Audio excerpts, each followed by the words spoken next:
দিব্যাকে phone করে উচিত শিক্ষা দিল দুর্গা। ভয় পেয়ে গেল দিব্যা। হ্যাঁ বন্ধুরা, এমনটাই দেখা যাবে। তাই সম্পূর্ণ জানতে ভিডিওটিতে লাইক দিয়ে চ্যানেলটি সাবস্ক্রাইব করে দেখতে থাকুন।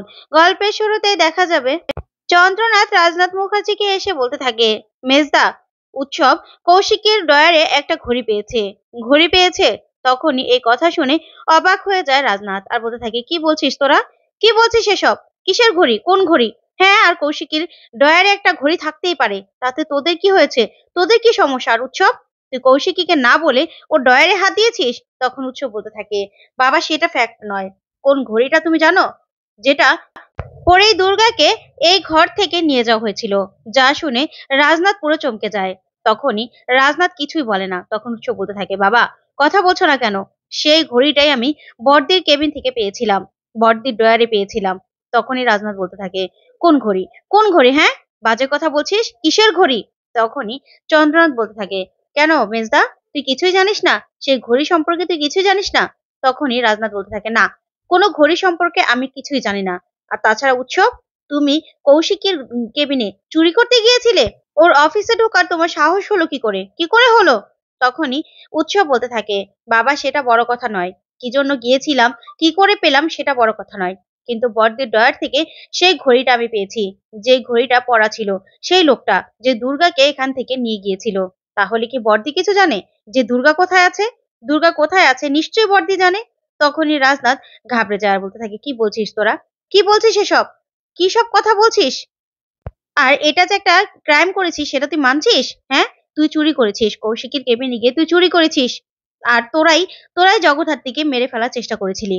তখনই মেহেন্দি বলে ওঠে, বাবা আপনি কিন্তু আমাদের নামে মিথ্যা অপবাদ দিচ্ছেন। উৎসব, তোমার বাবাকে কিন্তু না করো। বাবা কিন্তু আমাদের নামে মিথ্যা অপবাদ দিচ্ছে। তখন চন্দ্রনাথ বলতে থাকে, যাই হোক না কেন মেজদা, তুই কথাটাকে ঘুরানোর চেষ্টা করছিস। আচ্ছা, কৌশিকের কৌশিকের চেম্বারে যে ঘড়িটা পাওয়া গেছে, সেই ঘড়িটা কৌশিকের কাছে কি করে গেল? আর তুই এই সম্পর্কে কিছুই জানিস না? তখনই রাজনাথ বলতে থাকে, দেখ চাঁদু, আমি কিন্তু তোর বড়দা হই। আমি তোর সম্পর্কে গুরুজন। তাই তুই আমার সঙ্গে ভদ্রভাবে কথা বল। বুঝতে পেরেছিস? তখনই চন্দ্রনাথ বলতে থাকে, হ্যাঁ, ভদ্রভাবেই তো কথা বলছি। কিন্তু তুই কিছু জানিস না। কিন্তু তোর চোখ মুখ তো বলছে তুই অনেক কিছু জানিস। তখন রাজনাথ বলতে থাকে, কি বলছিস তুই এসব? কি বলছিস? আর কোথায় সেই ঘড়ি? কিসের ঘড়ি? দেখি ঘড়ি। তখনই এই কথাতে উৎসব বলতে থাকে, বাবা সেই ঘড়িটা আমার হাত থেকে কেউ ছিনিয়ে নিয়েছে। একটা মেয়ে সাইকেলে করে চলে যাওয়ার সময় আমার হাত থেকে ঘড়িটা ছিনিয়ে নিয়েছে। তখনই রাজনাথ বলতে থাকে, আগে ঘড়িটা নিয়ে এসো, তারপরে আমি যদি কিছু জেনে থাকি তাহলে আমি তোমাদের কাছে বলবো। বুঝতে পেরেছো? তখনই মেহেন্দি বলতে থাকে, বাবা আপনি ভেবে দেখুন না, আপনার নাতৃ, আপনি জগদ্ধাত্রীকে কত ভালোবাসেন, কত স্নেহ করেন। যার কিনা এখন শেষ সম্বল হয়ে গেছে হুইল চেয়ার। তার মেয়ে, তার মেয়েকে পাওয়া যাচ্ছে না। এতদিন পরে উৎসব একটা ক্লু পেয়েছে। আপনি ভেবে দেখছেন? তখনই মেহেন্দির এই কথা শুনে রাজনাথ বলতে থাকে, হয়েছে, তোমার এই কুমিরের কান্না আমি শুনতে চাই না। বুঝতে পেরেছো? তুমি যে কি করতে চাও, কি করতে পেরেছো সেটা আমি জানি। তোমরা যে সবাই দুর্গাকে মেরে ফেলার চেষ্টা করেছিলে সেটাও আমি জানি। আর তোমরা যে জগদ্ধাত্রীকে মারতে চাও সেটাও জানি। তখনই উৎসব বলতে থাকে, ও আচ্ছা, তুমি কিছু করবে না তো? ঠিক আছে, তুমি কিছু যখন জানো না, আমি পুলিশের আশ্রয় নেব। দুর্গাকে তো আমি খুঁজে বের করবোই। আমার মনে হচ্ছে দুর্গা বেঁচে আছে। দুর্গা বেঁচে আছে। তাই আমি দরকার হলে স্বয়ংবর কাছে যাব। তখন এই কথা বলে স্বয়ংবর কাছে চলে যায় উৎসব, মেহেন্দি আর চন্দ্রনাথ। তখনই স্বয়ংবর বলতে থাকে, কি প্রমাণ আছে তোদের কাছে? কি প্রমাণ আছে? তখন উৎসব বলতে থাকে, সেই ঘড়িটা, সেই ঘড়িটা বড়দির টেবিল থেকে পাওয়া গেছে। টেবিলের ড্রয়ার থেকে পাওয়া গেছে। তার মানে দুর্গা বেঁচে আছে। তখনই স্বয়ংবর বলতে থাকে, কোন ঘড়ি?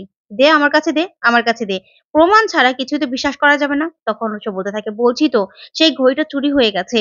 সেই ঘড়িটা কেউ একজন আমার থেকে কেড়ে নিয়েছে। তখন স্বয়ংবর বলতে থাকে, শোন, আষাঢ়ে গল্প আমার কাছে শোনাবি না। বুঝতে পেরেছিস? তখনই চন্দ্রনাথ বলতে থাকে, দেখো স্বয়ংবর, আষাঢ়ে গল্প নয়।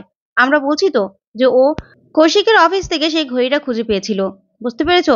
যেই ঘড়িটা দুর্গাকে যে কিডন্যাপ করেছিল তার হাতে ছিল। তখন মেহেন্দি বলতে থাকে, দেখো স্বয়ংবদা, তুমি তো ইন্টেলিজেন্ট একজন সিনিয়র অফিসার। তুমি ভেবে দেখো না যে একটা ক্লু তো তুমি পেলে এত বছর পরে, যার জন্য তুমি এত অপেক্ষা করেছো, এত খোঁজাখুঁজি করছো।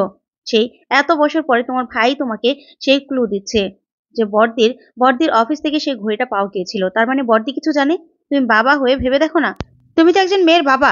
তাহলে তুমি সেটাই ভেবে দেখো না যে তোমার মেয়েকে কেউ একজন তোমার কাছ থেকে কেড়ে নিয়েছে। আমার মনে হচ্ছে দুর্গা বেঁচে আছে। তাই দুর্গাকে খোঁজার ব্যবস্থা করো। তুমি ব্যবস্থা করো। তখনই উৎসব বলতে থাকে, হ্যাঁ, আমি তো ঘড়িটা আমার কাছেই রেখেছিলাম। কিন্তু একটা মেয়ে সেটা ছিনিয়ে নিয়েছিল। ঠিক তখনই স্বয়ংবর মেয়ের কথা মনে পড়েই সবকিছু মনে পড়ে যায় আর মনে মনে বলতে থাকে সবকিছুতে একটা মেয়ের নাম উঠে আসছে। তাহলে কি সত্যি দুর্গা বেঁচে আছে? তাহলে কি দুর্গাকে কেউ রক্ষা করছে আড়াল থেকে? সত্যিই কি তাই? এই ভেবেই স্বয়ংবর জগদ্ধাত্রীর কাছে চলে আসে। এসে বলতে থাকে, জগদ্ধাত্রী তুমি জানো আজকে উৎসব মেহেন্দি ওরা আমার কাছে গিয়েছিল। ওরা বলছে দুর্গা নাকি বেঁচে আছে। দুর্গা নাকি বেঁচে আছে, তুমি জানো? আর বড়দির বড়দির ড্রয়ার থেকেই নাকি সেই ঘড়িটা পাওয়া গেছে। যেই ঘড়িটা যেই ঘড়িটা আমার মা আমার বাবার জন্য কিনেছিল। আমি পড়তাম। আর সেদিন যে দুর্গাকে কিডন্যাপ করে নিয়ে গিয়েছিল তার হাতে ছিল। সেই ঘড়িটা নাকি বড়দির অফিসের ড্রয়ার থেকে পাওয়া গেছে। তুমি জানো? আসলে কি দুর্গা বেঁচে আছে? বলো না, বলো না জগদ্ধাত্রী, বলো না। আমার না কেন যেন খুব একা মনে হচ্ছে। এখন আমার তোমাকে দরকার ছিল। তোমাকে তোমাকে আমি খুব মিস করছি। সেই জ্যাজ সান্যালকে, যে কিনা সিক্স সেন্স অনেক ছিল, প্রখর ছিল, যে এক নিমেষেই সবকিছু সলভ করে দিতে পারতো। তুমি তো বলে দিতে পারতে বলো যে সত্যিই কি এগুলো সত্যি কিনা? আমার দুর্গা কি বেঁচে আছে কিনা? বলো না, বলো না জগদ্ধাত্রী। তখন এই কথাগুলো বলেই খুব কষ্ট পেতে থাকে স্বয়ংবর। ওইদিকে রাজনাথ সবটা শুনতে পায়। শুনে মনে মনে বলতে থাকে, সরি, সরি বেটা, আমাকে তুই ক্ষমা করে দিস। আমি সবার হাত থেকে বাঁচানোর জন্য দুর্গাকে আমি এখান থেকে নিয়ে গিয়েছিলাম। আর দুর্গাকে আমি আশ্রমে রেখে এসেছিলাম সবার হাত থেকে বাঁচানোর জন্য। কিন্তু কৌশিকের কাছে সেই ঘড়িটা কি করে গেল? কি করে গেল? সেই দিন রাতের পর থেকে তো ঘড়িটা আমি খুঁজে পাইনি। তাহলে কি কৌশিকী কিছু বুঝতে পেরেছিল? ওই কি ঘড়িটা সরিয়ে নিয়েছিল? তার মানে কি দুর্গাকে আমি আশ্রমে রেখে এসেছিলাম সেটাও কি কৌশিকী জানে? কি জানি। এই বলেই কালীচরণ ঘোষকে ফোন করে রাজনাথ। তখনই কালীচরণ ঘোষ ফোনটা রিসিভ করে বলতে থাকে, হ্যাঁ রাজু বল। তখনই রাজনাথ বলতে থাকে, আচ্ছা কালিদা, আমাকে তুমি একটা কথা বলবে? সত্যি করে বলবো, বলো। তখন কালীচরণ বলতে থাকে, কি কথা বল। তখন রাজনাথ বলে, বলো না, বলবে। তখন কালীচরণ বলে, কথাটা বল না। তখনই রাজনাথ বলতে থাকে, আচ্ছা আমি তো দুর্গাকে তোমার আশ্রমে রেখে এসেছিলাম, তাই না? তখন কালীচরণ বলতে থাকে, হ্যাঁ, দুর্গাকে আমি সবটুকু আদর ভালোবাসা দিয়ে বড় করার চেষ্টা করেছি, বিশ্বাস কর। তখন রাজনাথ বলে, না, সেটা নিয়ে তো বলছি না। আচ্ছা আমি ছাড়াও কি এই কথা কেউ জানে যে দুর্গাকে আমি নিয়ে গিয়েছিলাম, দুর্গাকে আমি তোমার আশ্রমে রেখে এসেছি? জানে? এই দুনিয়ার অন্য আর কেউ কি জানে? তখনই কালীচরণ ঘোষ চমকে যায় আর চুপ করে থাকে। তখন রাজনাথ বলে, কালিদা তুমি চুপ করে থেকো না, বলো না, আর কেউ কি জানে? আসলে একটা ঘড়ি নিয়ে ইদানিং কৌশিকীর ডয়ারে পাওয়া সেই ঘড়িটা নিয়ে অনেক তোলপাড় শুরু হয়েছে, একটু বলো না। ঠিক তখনই দুর্গা ফোনটা নিয়ে নেয় আর বলতে থাকে, কে? কে? তখনই রাজনাথ বলতে থাকে, কে কথা বলছো? তখন দুর্গা বলে, কে, গুবলু বুড়ো?